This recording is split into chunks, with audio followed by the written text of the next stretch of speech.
lose. Like, you have to remember that you're constantly competing.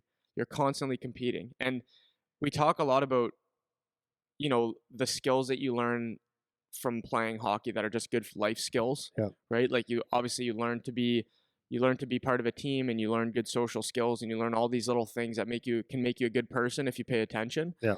That is one element that's very important. But and all you kids say this, if you want to be a hockey player, the most important part of it is not the general life lessons that you're going to learn. It's the constant push, the constant level of compete that has to always be there. It has to be there as much as possible every day. And you can get by on just skill to a certain degree for a certain period of time. But the day's going to come where you have to be someone who can compete, or you're not. You're going to just end up blending in at some level. You're going to end up blending in. It could be AAA when you're 15. It could be junior B. It could be when you're playing in the OHL. It could be minor pro. At some level, you'll start to blend. And when you start to blend, that's the end. You're going to blend yourself right into the end of your career, man. And that's what happens. Every single player that I've ever played with, including myself, that has stopped playing hockey, that maybe could have gone on further, that is what happened. You ended up blending at the level you were at, and then nobody noticed you to take you up to the next one, And that's the bottom line for most guys. Well, it's interesting. Like, as you're saying that, I'm thinking, what blending in your vanilla. There's so much vanilla. Like, if you look at most players, OHL down, you'll see most players that have some skill, like a certain amount of skill, a very little physicality, and everybody wants to be the same type of player. That's why it's the average, because it's the average, right? That is the average guy. Right. So if you want to stand out, you have to not be that, or you have to be that times 10. Right. So your skill level is off the charts. Your scoring goals, like, it's ridiculous, the amount. The OHL draft last year, the talk that I heard from a couple of the teams that I was talking to is there was a kid that went either second or third overall to Sudbury. His name is Nathan Villeneuve, maybe. Okay. And they said that this kid is a ball of energy. Goes around, he's like he's just spun, like hitting, like just hard game, physical, hard on pucks, skates like a maniac. Well, that's it. That's what makes him different. I don't think his skill level is like super high, but he's like so high energy that he stuck out. And I guess that's kind of how he plays with the Wolves right now. And so this guy, if he doesn't do that for the next 4 years, 10 years, whatever, then he's going to be vanilla. Mm-hmm. So that kid has to remember every day that he has to be that type of player every single day, and then he's different than everybody else, and then he'll always have an opportunity, and then he can always improve the skill. But he's got to remember that foundation that he has is. That's it. Yes. Physical, like basically a Tasmanian devil. Mm-hmm. So one thing, I love that point you made about, talking about high energy guy. If he isn't high energy guy anymore, then he's average, right? And this is this is exactly what a lot of kids can fall into. You'll get noticed for a certain reason, and then you get to a new environment and you become the environment, right? So if you go to a junior team, an OHL team, a college team, whatever, and they brought you in for a specific reason, then you start hanging out with guys on the team. Then you start kind of having the attitude the other guys have. Then you start to kind of blend in terms of the team personality, which that's not necessarily a bad thing.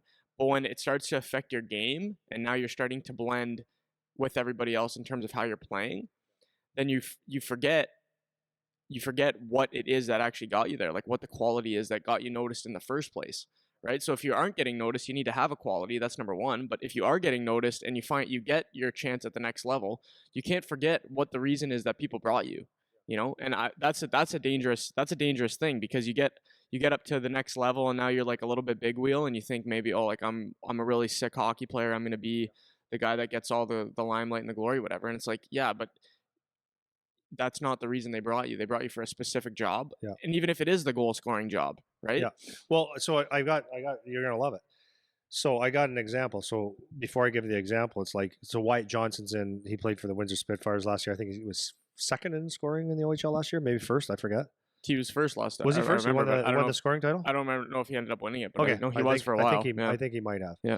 Anyways, really smart, cerebral, um, hockey player. Like really good vision. Like got a good brain, good hands. Like he's a point guy. Yeah. So he's up in Dallas right now, and it looks, from all indications, it looks like there's a good chance that he sticks the whole year. Mm-hmm. You know, they might send him back after 10 to give him more time to marinate, but he's really good. So he took his skill set, which is rare, right? To have that real, like he's like a point guy. So it's like some of the stuff you see, there's nothing he can do about it. But he's got to do that. He's got to play points. He's got to have confidence. He's got to move the puck, right? So he adjusted well so far in the NHL, and good. He is who he is, right?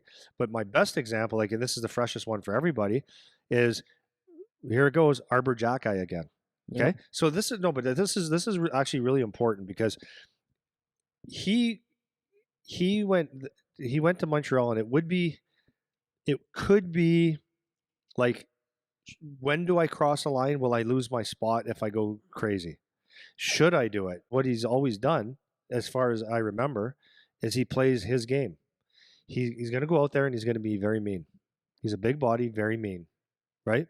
He can play hockey, but if he just goes out there, if Arber Xhekaj goes out there and defends with a stick, and he moves the puck and skates up a little bit and gets some shots, he's not Arber Xhekaj.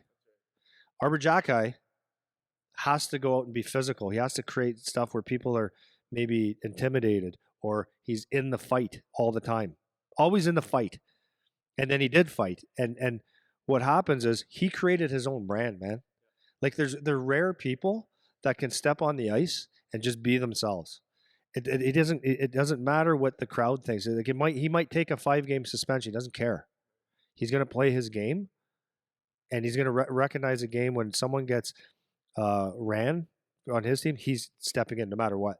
He's got that presence that he's going to do all the time. So he took his game and he just took it to the next level. Every single person that I talked to, and I probably would have said, I don't know if he's ready for the NHL myself, but every person and media and all that stuff said, well, he's not probably never playing the NHL. He's probably going to be an American leaguer. But do you see how valuable he is? Like he is his own brand. He is going to be who he is, and everybody's got a quality, man. It's taking your quality and making it happen. That's it. That's all. And this guy's in the NHL, man. Yep. And he shouldn't be. Yeah. Well, he should be. But if you do the analytics and if you do all things considered, he shouldn't be in the NHL. And he's 21. If you take out that toughness element, he's not in the NHL, because now he's average or below average. So if his skill is just baseline, he's not good enough where he would stick in the NHL. But because he goes out in game 4 and fights Zach Kassian as a 21-year-old, like, Cass is a tough man. Like, Cass is tough. Cass is tough. And for him to just, without even thinking about it, like they whacked each other 2 times, and he wasn't phased for 1 second. There's the switch is, it's always on. He didn't think, oh, well, what about my ice time? Oh, is the coach going to be mad? It's like, no, this is part of my game. This is why you brought me here. You brought me here. This is what you're getting. You're getting, on the good days and the bad days, you're getting this. This is what you're getting. And if you don't have that mentality, if you have a specific thing about your game that should be the reason why you're there, and you don't do it because you're thinking of something else, right? It's like, well, if I take this fight right now or whatever, I'm going to get suspended and miss the next 2 games.